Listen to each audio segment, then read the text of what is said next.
Hello, and welcome to the fourth episode. So last time I mentioned that space-time is the fourth dimension and also made a bold statement claiming that time is not absolute. Well, today I'm going to be proving that using Einstein's relativistic train. So back in the 1900s, when Einstein was forming his first general relativity formula, he used to work in a patent office in Zurich. There was an invention that came to his desk that he had to sign off. A device that was going to sync all the clocks from Zurich, Switzerland, to Germany. Now Einstein being Einstein, he wanted to improve this design and set a clock on a moving train. That has never been done before, to synchronize a clock on a moving train with a clock that is stationary. His friend Michael Besso from the University of Zurich Polytechnica just started his new job at the same patent office. So Einstein finally had a partner in crime, so to say, helping him.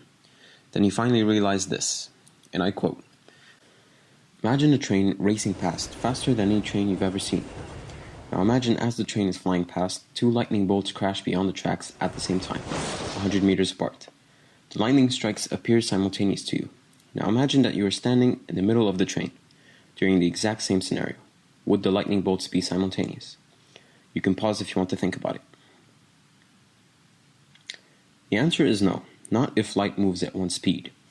If you are moving towards one lightning bolt and away from the other, they will not be simultaneous. How could two people experience the same event differently? The only explanation being time is not absolute.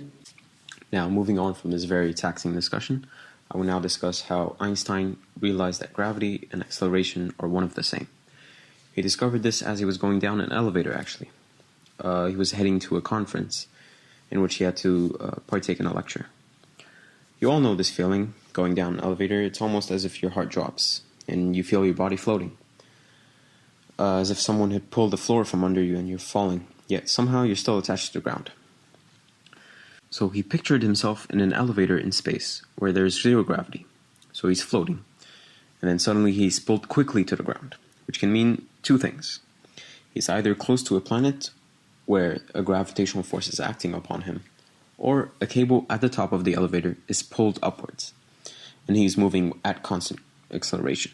You cannot tell which is which if you can't see what's going on outside the box. Thank you very much for listening to me. I will see you next time.